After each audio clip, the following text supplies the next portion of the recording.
বেয়াদব সন্তানকে মানুষ করা যায়, কিন্তু মা বাবা যদি বেয়াদব হয় তাদের সন্তানকে মানুষ করা যায় না। বেয়াদব সন্তানকে মানুষ করা যায়, কিন্তু যে সন্তানের অভিভাবক বেয়াদব তাদের সন্তানকে মানুষ করা যায় না। এটা ভালো করে মনে রাখবেন। বেরে আপনি যদি সন্তানের উস্তাদদের সাথে বেয়াদবি করেন, সন্তানদের উস্তাদদের সাথে দুর্ব্যবহার করেন, মনে রাখবেন আপনার সন্তানের ভবিষ্যৎ আপনি নিজ হাতে ধ্বংস করে দিলেন। আপনার সন্তানের ভবিষ্যৎ আপনি নিজ হাতে ধ্বংস করে দিলেন। এই জন্য খবরদার, খবরদার, সন্তানের উস্তাদকে নিজের উস্তাদের মতো শ্রদ্ধা করবেন। আমরা বলি না আমাদের থেকে ভুল ভ্রান্তি হয় না, হয় আমাদের থেকে ভুল ভ্রান্তি, কিন্তু ভুল ভ্রান্তি হইলে মনে করেন আপনার সন্তানদেরকে কেউ মারলো, আচ্ছা শুনেন, আপনার সন্তানদেরকে আপনার বসে এক সন্তানদেরকে মারলো, একটু মারছে, আপনি মারেন না আপনার সন্তানকে? কত বাবা তার সন্তানকে মারে, কত মা তার সন্তানকে মারে, মায়ের আবার লুকিয়ে লুকিয়ে চোখের পানি মুছে। তাহলে আপনি যদি মারতে পারেন, আপনি যদি আপনার মা যদি মারতে পারেন, ছেলে যদি বাবা যদি মারতে পারে, তাহলে শাসনের জন্য ওস্তাদ যদি একটু মারে, এটার জন্য এত মায়া কান্না কেন? একটু মায়া কান্না কেন? আবার মায়া কান্না তো ঠিক আছে, এটার জন্য একবারে পুরো এলাকা ঘুটাইয়া বিচার জমাইতে হবে উস্তাদের বিরুদ্ধে, এটা কেমন কথা? এটা কেমন কথা? এই জন্য মনে রাখবেন, এ ধরনের সন্তানের, এই ধরনের মা বাবার সন্তান কখনো মানুষ হতে পারে না, কখনো মানুষ হতে পারে না। হ্যাঁ, যদি জিয়াজতি হয় আমাদের পক্ষ থেকে বলা আছে, মোতাবাম সাহেবকে জানাবেন। আমাকে একজনকে জানাইলে যথেষ্ট, সারা দুনিয়া জানার কোনো দরকার নেই। আবার অনেক আছে আমাদের পুলিশের বই দেখেন পুলিশের বই। ওই দিন তো বাদশাহ সাহেব বলতেছে, আমার এই যে ডালখানাগর ওখানে ওনার একটা মাদ্রাসা আছে, ওই মাদ্রাসাতুল ইহসান নাকি মাদ্রাসা, ওই মাদ্রাসার এক ছাত্র খুব দুষ্টামি করে, পড়াও পারে না, সে নিজেও দুষ্টামি করে, অন্যদেরকেও ক্ষতি করে। এখানে মেনে মন ছেলে আমাদের এখানেও আছে, যে নিজেও পড়ে না, নিজেও দুষ্টামি করে, আবার অন্যদেরকেও কি করে, নষ্ট করে। তো উস্তাদরা তার বাবাকে ডেকে না বলছে, তার পিড়ে বলছে যে এর লেখাপড়া হবে না, এর নিয়ে যান। কারণ সে নিজেও ডিস্টার্ব করে, অন্যদেরকেও কি করে, ডিস্টার্ব করে, নিজেও পড়ে, অন্যদেরকে ডিস্টার্ব করে। তার বাবা তাকে হাতে পায়ে ধরে বলছে, হুজুর না, রাখেন, একটু মারেন কাটেন, আপনার রাখেন। তো উস্তাদরা বলা তুলে আপনাদেরকে লিখিত দিতে হবে, আমাদেরকে লিখিত দিতে হবে। এবার লিখিত দিল, মারেন কাটেন যাই করেন, তো আমার ছেলেকে হাফেজ করে আনেন। তো লিখিত দিচ্ছে, তো এবার বললেন আমি তো এটা রেখে দিছি আমার ট্যাক্সে, কোনো উস্তাদরা দেখাইও নাই। এই ছেলে তো তার অভ্যাসে দুষ্টামি করা, পড়া না পারা, আজকেও সে দুষ্টামি করছে, আর উস্তাদরা তাকে পিটাইছে। যখন পিটাইছে, এখন সে বাসাত গেছে কেনা খেতে, বাবা দীক্ষা এখন কালকে গই দিছি, মারতো কাটতো, আজকেই মারছে, কালকে তো কাটবো। এই জন্য বাবা আমি বাসায় গেছি, তো আমি বাসায় গেলাম, বাসায় গিয়ে সেরা আমাকে ফোন দিয়েছে, হুজুর কোথায়? বাসায়। নিচে নামেন, এখন পুলিশ আসতেছে। কি হয়েছে? পুলিশ আসতেছে। তুমি বলে, আমি বললাম যে এক কাজ করুন, তাদেরকে শান্ত করুন, আমার মাথা গরম আসতেছে।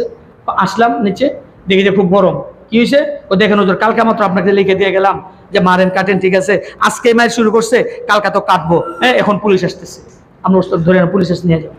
উনি বলেন, আমি তো তাকে বুঝাইবার চেষ্টা করলাম যে দেখো, এখানে উস্তাদের কোন দোষ, তুমি যে লিখিত দিছো এটা শুধু আমার কাছেই আছে, এটা উস্তাদরা জানে না, আমার দেখছেই আছে, কোন উস্তাদরা জানে না। এটা তার নিয়মিত প্রত্যেকদিন দুষ্টামি করে, প্রত্যেকদিন মায়ের কা আজকে সেভাবে মায়ের খেয়েছে।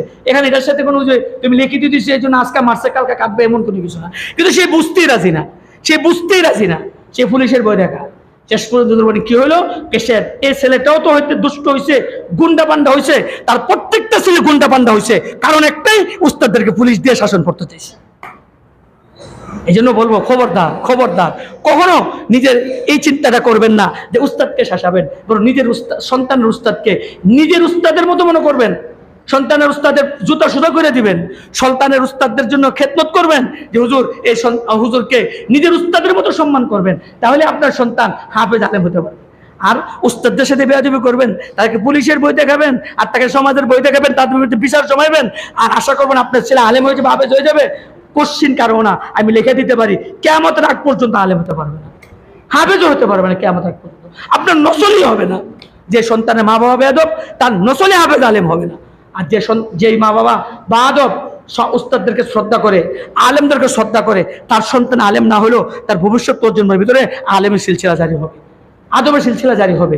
আর যদি মা বাবা যদি বেয়াদব হয়, উস্তাদরা এসে ধমকায়, ওই মা বাবার সন্তান জিন্দিগিতে আলেম হতে পারবে না। কি পরিমাণ কষ্ট করে উস্তাদরা, একটু চিন্তা করেন।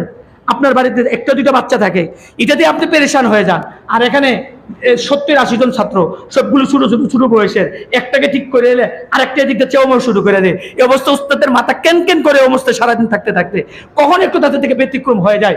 আমাদের পক্ষ থেকে বলা আছে ছাত্রদেরকে শাসন করবা না, শাসন করতে অতিরঞ্জিত করবা না, পিটাইবা না, বলা আছে, মাদ্রাসার প্রতি কানুন আছে। কিন্তু কখনো কখনো দুর্ঘটনা ঘটে যায়। কিন্তু এটার জন্য মাদ্রাসার নিয়মতান্ত্রিকতা আছে। তো অফিসে এসে জানান মোহতামিম সাহেবকে, দেখেন মোহতামিম সাহেব এটা সংশোধন করে কিনা। কিন্তু তা না জানায়া আপনি কমিটির কাছে বিচার দিবেন, সর্দারের কাছে বিচার দিবেন, পুলিশে জানাইবেন, থানাতে জানাইবেন, জানাইতে পারবেন, কিন্তু মনে রাখেন এর দ্বারা আপনার সন্তান চিরতরে বরবাদ হয়ে গেছে। আল্লাহ আপনাদেরকে বুঝ দান করো, আপনাদেরকে সঠিকটা বুঝার তৌফিক দান করো। কথাগুলি মনের থেকে বলছি, কাউকে হেয় প্রতিপন্ন করা বা কাউকে কোনো আঘাত করার উদ্দেশ্যে বলি নাই। এ কথাগুলো বলছি মন থেকে, দিল থেকে, যে এত কষ্ট করি ছেলেদের জন্য, এত কষ্ট করি, তারপরে যদি ছেলেগুলো হাফেজ আলেম হইতে না পারে, শুধু মা বাবার বেয়াদবির কারণে কষ্ট হয়, এই জন্য বলবো আল্লাহর রাস্তায় মা বাবা বেয়াদব হয়েন না, তাহলে আপনার সন্তান আলেম হবে। আর মা বাবা যদি এরকম বেয়াদব হয়ে যান, মনে রাখেন আপনার সন্তানের ভবিষ্যৎ ধ্বংস। আল্লাহ আপনাদেরকে বুঝার তৌফিক দেখ, আমাকেও বুঝার তৌফিক দান করো। আল্লাহ তাআলা আমাদের সবাইকে বুঝার তৌফিক দেখ।